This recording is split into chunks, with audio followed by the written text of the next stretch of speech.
He's especially interested in learning new ways to start fires without matches and implement opportunities to share what he's learned with others. Bill's hobbies include almost any kind of outdoor exercise, and he regularly runs, bikes, swims, or hikes whenever possible. He also restores cars and has owned more than 75 cars in the past 25 years. He and his wife, Kelly, have 2 boys, ages 16 and 21. Thank you for taking the time to come speak to us today. The Chatsworth Chargers Pathfinder Club welcomes you to Pathfinder Sabbath at the Chatsworth Church.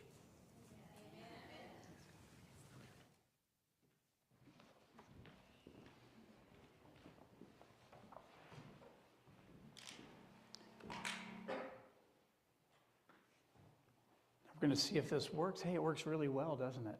All right, so now I'm not chained to the podium. That's probably a good thing for me. Thank you guys for having me today. I'm excited to be here, and I'm excited that each one of you are here as well. I think God puts us in the right place at the right time for a reason. So when I was in college, my last year of college, some of my friends decided that we needed to go on a backpacking trip. And I had been in Pathfinders when I was younger, and we lived a long ways from the church, so we didn't go as regularly as we should have, and I didn't get the experience in backpacking that I probably should have, and I didn't get some other experiences either. And this backpacking trip was going to introduce me to those experiences that I missed. So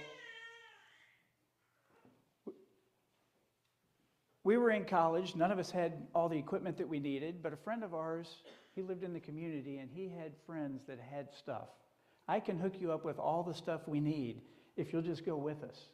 So we set out on this adventure. We made plans. We were going to go to a place just up the road, a place called Jack's River.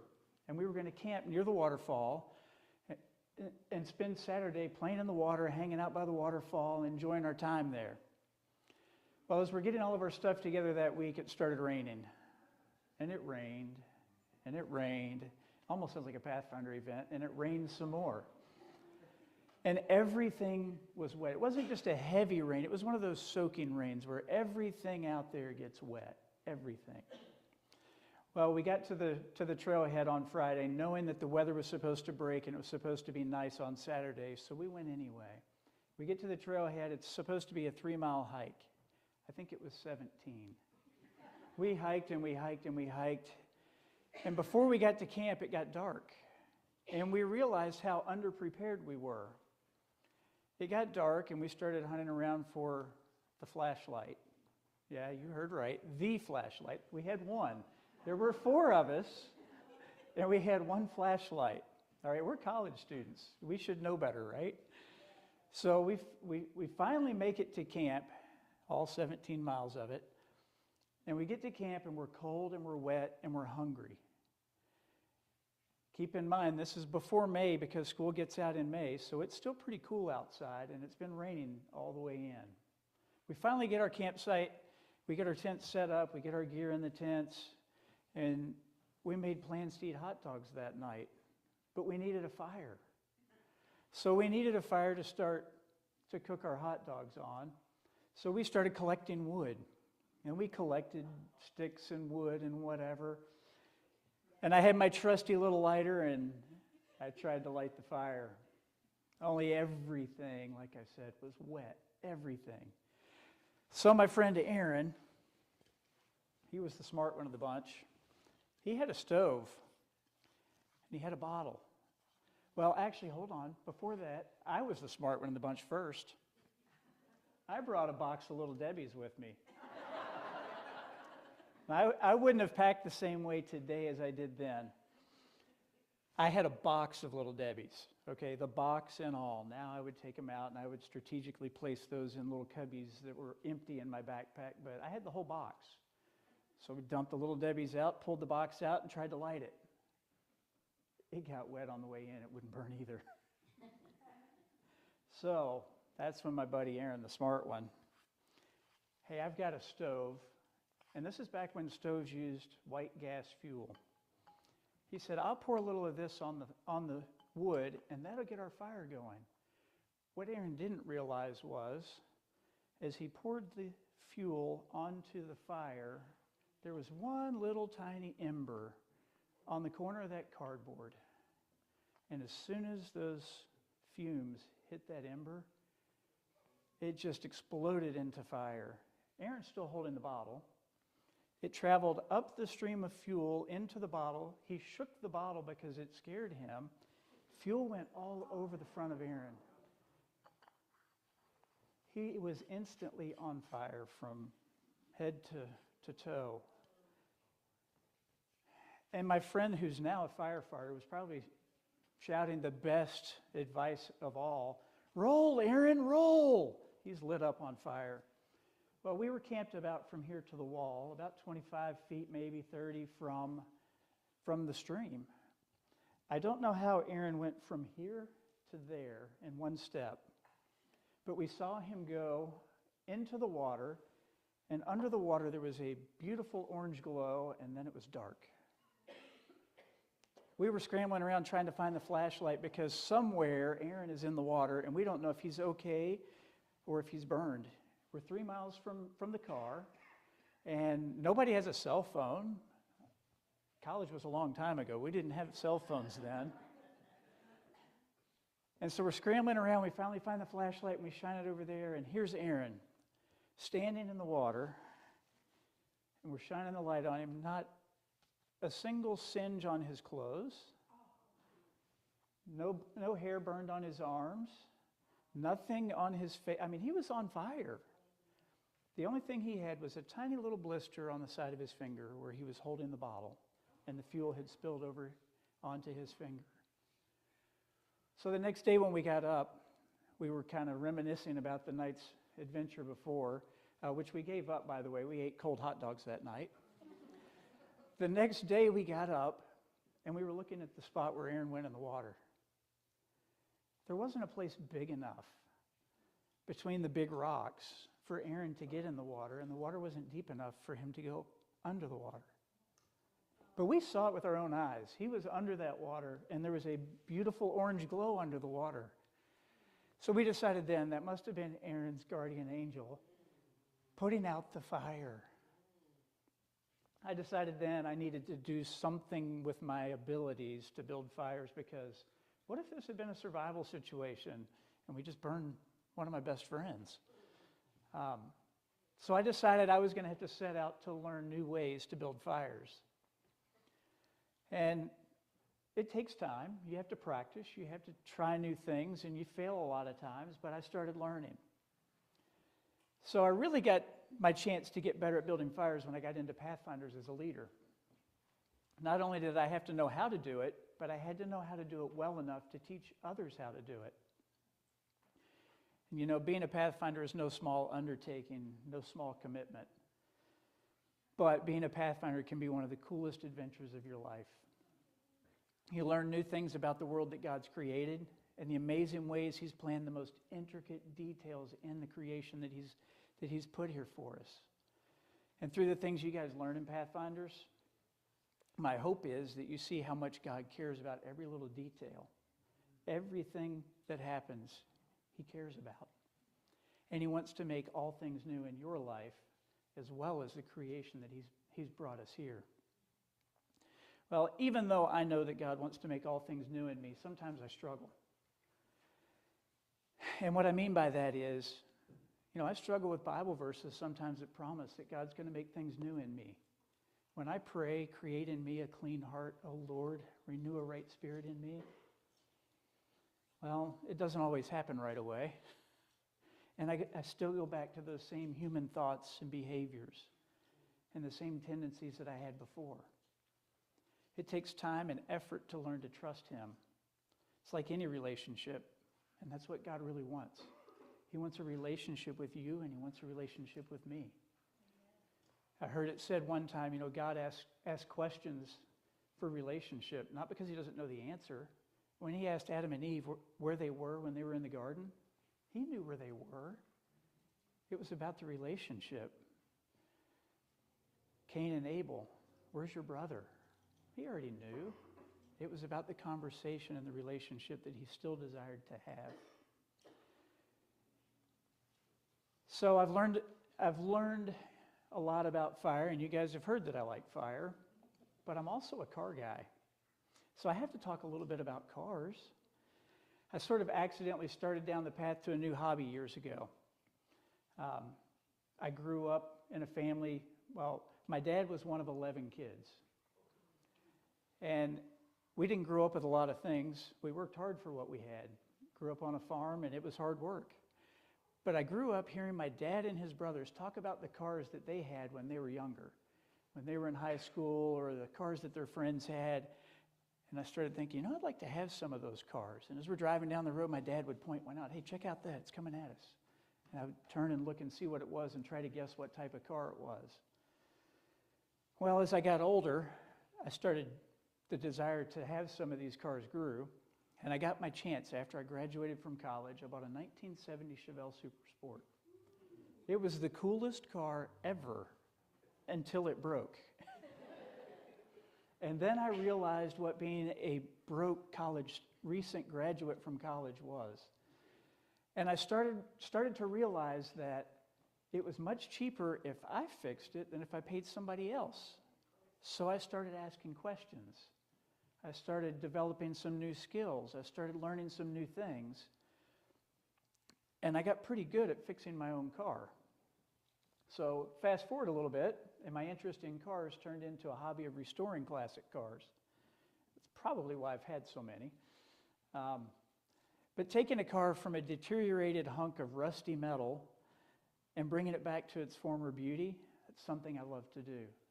You know, I can drive by and see an old car sitting in a field somewhere and say, that would be a really cool car.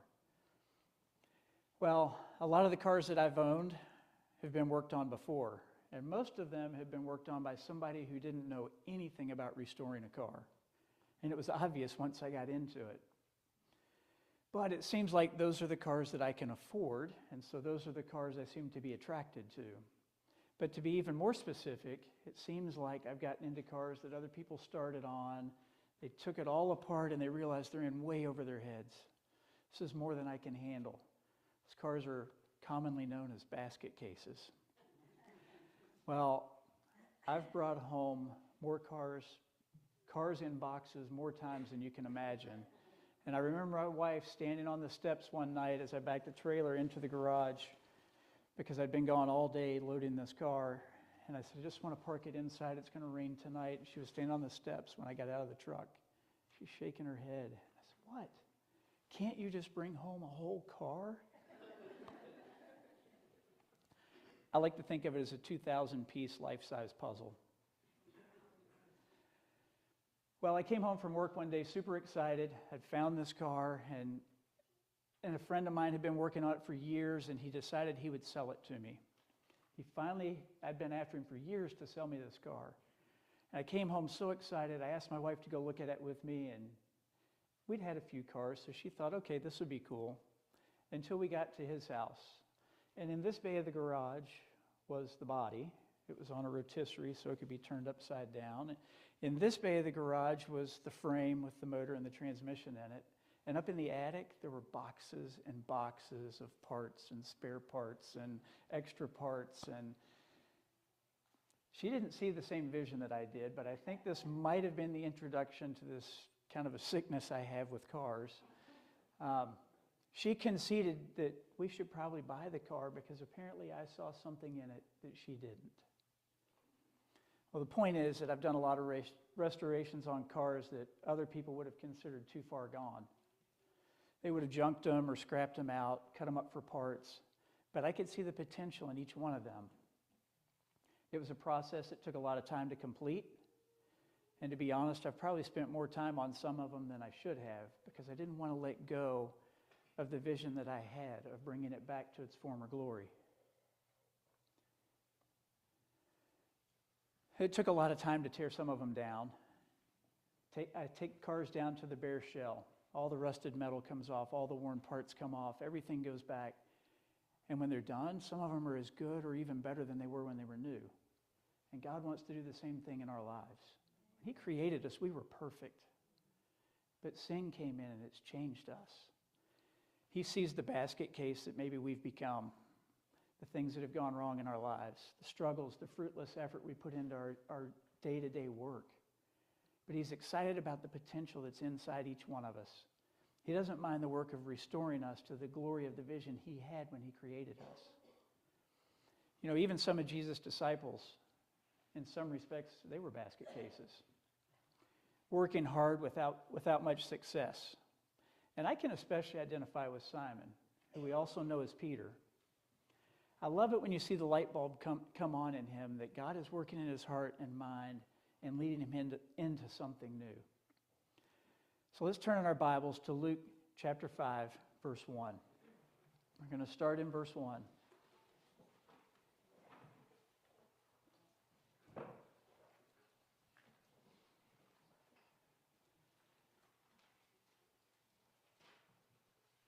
On one occasion, while the crowd was pressing in on him to hear the word of God, he was standing by the lake of Gennesaret. And he saw two boats by the lake, but the fishermen had gone out of them and they were washing their nets. So Jesus is standing on the shore of this lake that we know as the lake of Gennesaret, but it's also known as the Sea of Chinnereth and also known as the Sea of Tiberias. Can't we just make up our minds? We know it now as the Sea of Galilee. All the same body of water, different names from different translations and different languages. So these are all early names for the Sea of Galilee. And for Jesus, this was more than a body of water. Around this water is where he was going to do, where much of his ministry was going to take place. His ministry, his teaching. It was a classroom of faith.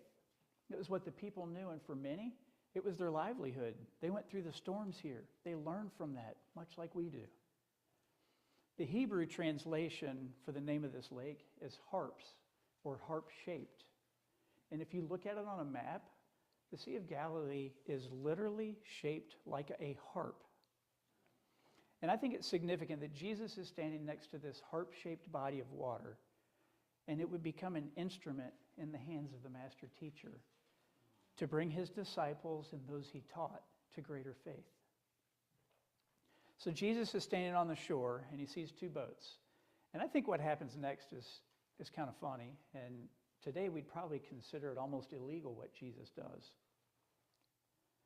So he saw two boats by the lake, but the fishermen had gone out of them and were washing their nets.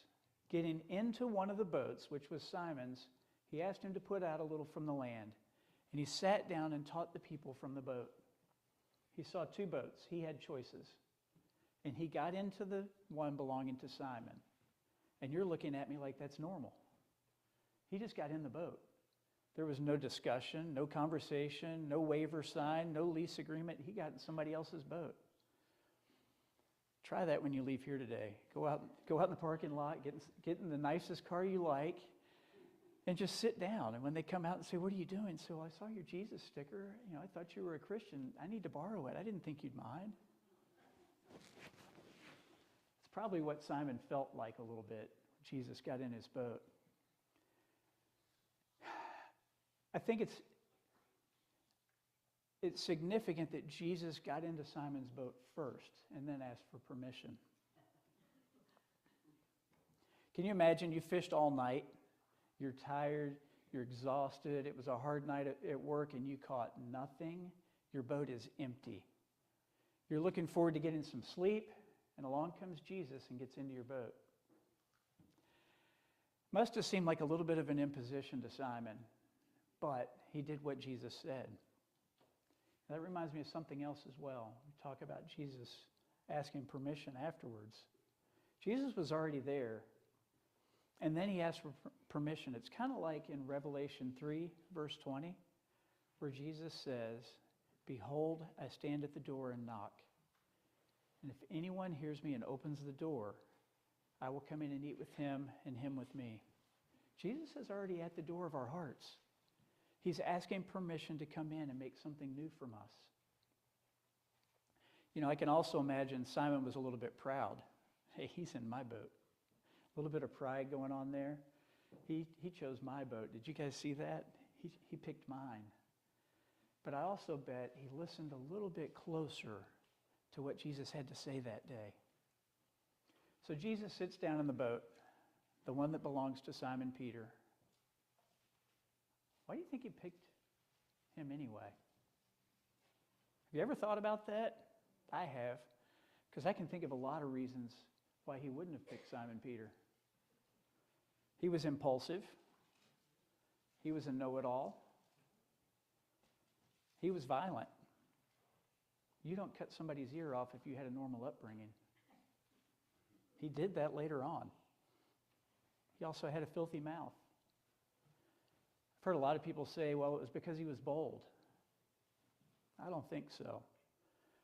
Jesus had a lot to accomplish in 3 years. There was no Facebook, no Instagram, no Twitter, no social media of any kind. He had to get the word out. And Simon had a boat. Maybe he picked him because he had a boat. But you know what? He didn't really need a boat, did he? And you say, yeah, but what about what we read in verse 1? On one occasion, while the crowd was pressing in on him to hear the word of God, he was standing by the lake. So the crowd's here and the lake's here. Where's he going to go? The boat made sense. Matthew 14, starting in verse 22, tells us a different story. Immediately he made the disciples get into the boat and go before him to the other side while he dismissed the crowds. And after he had dismissed the crowds, he went up the mountain to pray by himself. When evening came, he was there alone. By this time, the boat was a long ways from land and beaten by the waves, for the wind was against them. About 4 o'clock in the morning, he came to them, walking on the water. I think it would have been much more effective if Jesus had just stepped out on the water and started teaching. I think people would have listened a lot more attentively to what he had to say. Instead, he gets in the boat of the guy whose boat is empty. He didn't catch anything all night. God doesn't need us or our boat or anything else that we can offer him. He chooses us. Sometimes that's one of the hardest things for us to understand. Why would the one who can walk on water choose my empty boat? Our lack of relationship offers excuses. Because my boat's not as big as his. My boat's dirty. I fished all night and I caught nothing in my boat. Jesus didn't need Simon Peter's boat, but he needed Jesus' blessing on his boat. When we think God needs us, sometimes it feels like a burden to serve him, because sometimes it feels like we're letting him down. We start comparing ourselves to others and the success they're having. When we realize that he wants us, that's a freeing feeling, that Jesus wants me to do what he's asking. It lets us know that he sees something in us that we may not even see. Just like Simon, he knows what your potential is. Luke doesn't tell us anything about what was taught that day. I think that's interesting. The focus is on what happened after the teaching. Reading on in Luke 5, verse 4. And when he had finished speaking, he said to Simon, "Put out into the deep and let down your nets." So after he was finished speaking to the crowd, he spoke to Simon individually. I think God does that sometimes with us. Sometimes it feels like the sermon's written just for you, and you go home feeling like, wow, how did the preacher know that? But other times, after the sermon is over, you go home and you hear that little voice saying, you know what? This is you. This is what I'm trying to communicate with you about.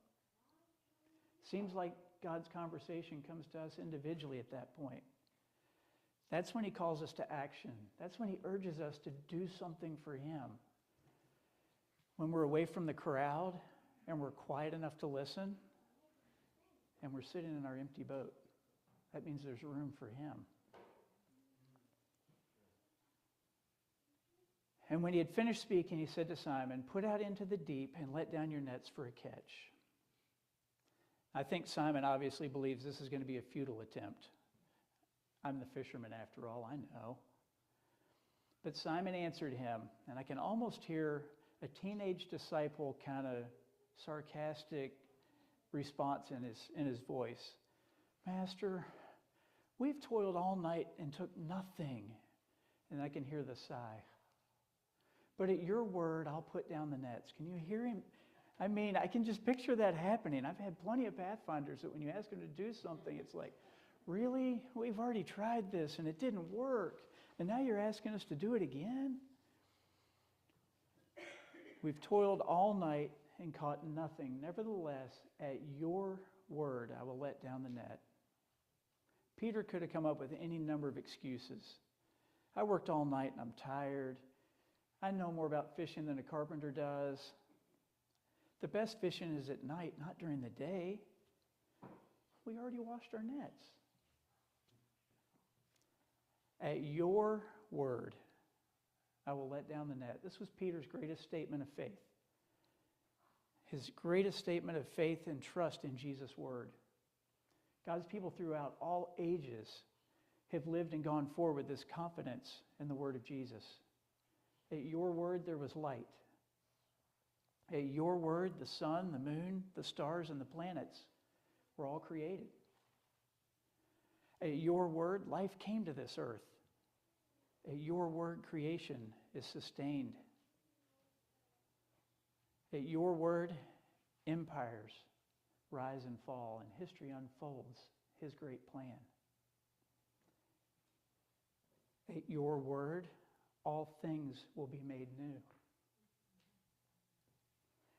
And when they had done this, they enclosed a large number of fish, and their nets were breaking. They signaled to their partners in the other boat, and they came to help.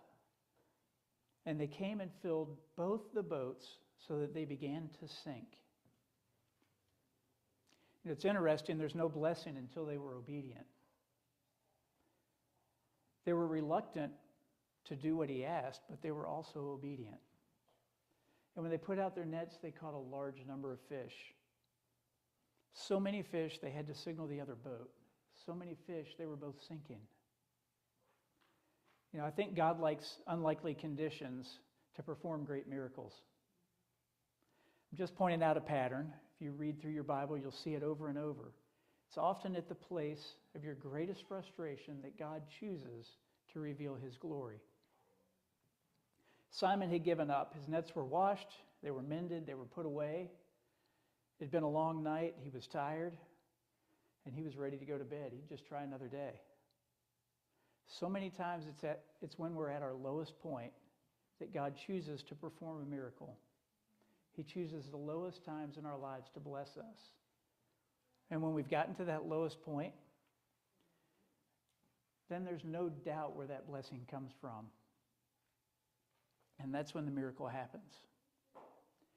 It might be worthy of noting something else about the Sea of Galilee. You know, it's the lowest freshwater lake in the world. It's 686 feet below sea level. God chooses the lowest point to share his greatest blessings. I especially love what happens next in the story of Simon Peter. It's when he truly sees that Jesus is capable of making all things new in his life. Reading on in verse 8 of Luke 5. But when Simon Peter saw it, he fell down at Jesus' knees, saying, "Depart from me, for I'm a sinful man, O Lord." For he and all who were with him were astonished at the catch of fish they had taken. And also were James and John, the sons of Zebedee, who were partners with Simon. And Jesus said to Simon, "Do not be afraid. From now on, you will be fishers of men."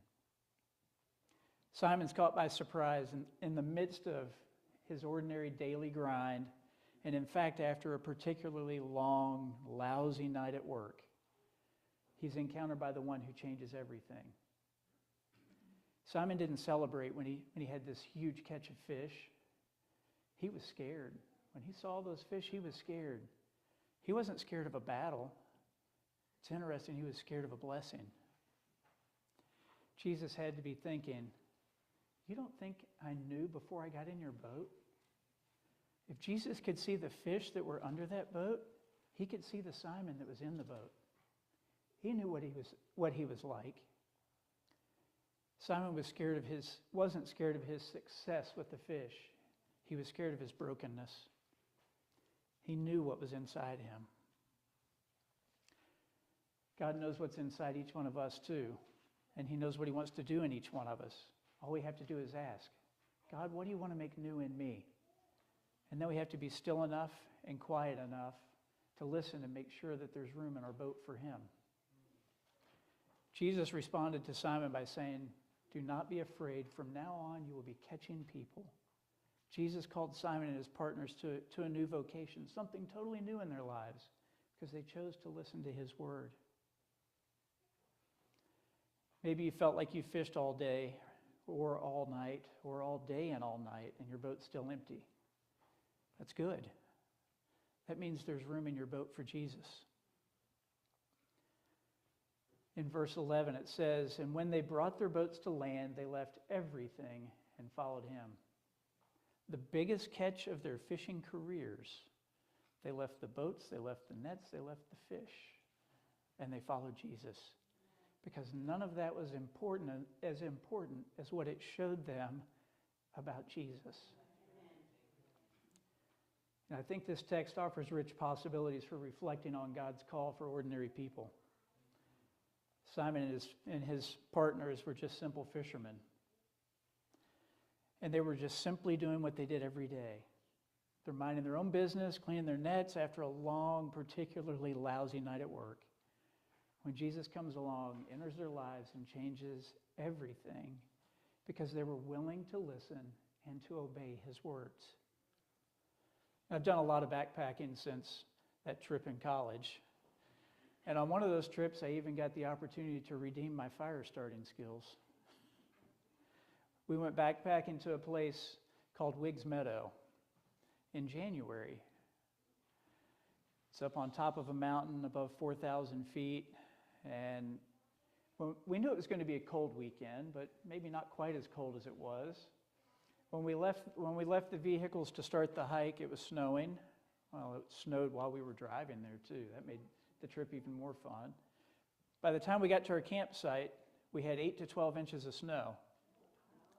And it was -1 degree.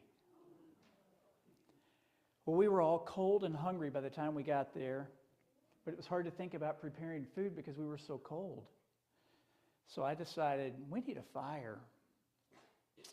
So I set out to find the materials that I would need, and what I found was everything that resembled wood was covered in snow. And once you dug down in the snow to find the wood, what was under the snow was covered in ice, about 1/2 inch of ice on everything. So we found some trees that were down and we started breaking branches off, and we would beat them against each other to break the ice off so we could get to the wood inside. And what we found was the work helped us get a little bit warmer. And as we made progress on our collection of materials, well, we became a little more motivated. And we ended up with a pretty good pile of wood, if you want to call it wood. It was all frozen. But in the end, we had a successful fire that was started with no matches. Because if we can start a fire there, we can start a fire anywhere. That was the goal. If we can make one go here, we can do this anywhere in any situation. We had matches as a backup, but we didn't need them. Well, we ended up sitting around that fire for about an hour. It was the most amazing time, sitting on top of a mountain with a huge roaring fire in 0-degree weather, but we were all warm. And one of the guys that was with us, he'd been on this trip many times. He'd taken other groups there. And when we started, he said, good luck with that. No one's ever gotten a good fire going up here in these conditions. To this day, every time I see him, he talks about that fire.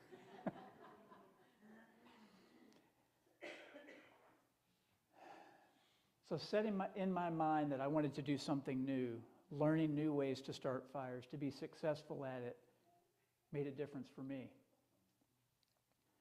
And it finally paid off. I can't wait for God to make all things new on this earth. I can only imagine what his original creation must have looked like. When I look around and see the beauty of what's here now, I can only imagine what it must have been like original. Think about how much more amazing the things that we see that are beautiful today are going to be when God has taken all of the sin and all the consequences of sin away from his creation. It's going to take time and maybe even some effort on your part. Just like it took me being determined to get good at starting fires and putting effort into learning new ways and practicing what I had learned. Just like it took Simon, James, and John being obedient and following Jesus' words before they saw a blessing. If we listen to his words today and follow his ways, we'll begin to see that he's trying to do new things in our lives too. The best part of it is that God's timing is perfect, and he will put you in the right places at the right time. He will make all things new. Be willing to embrace his call to discipleship and learning and understanding and trusting in him and serving him.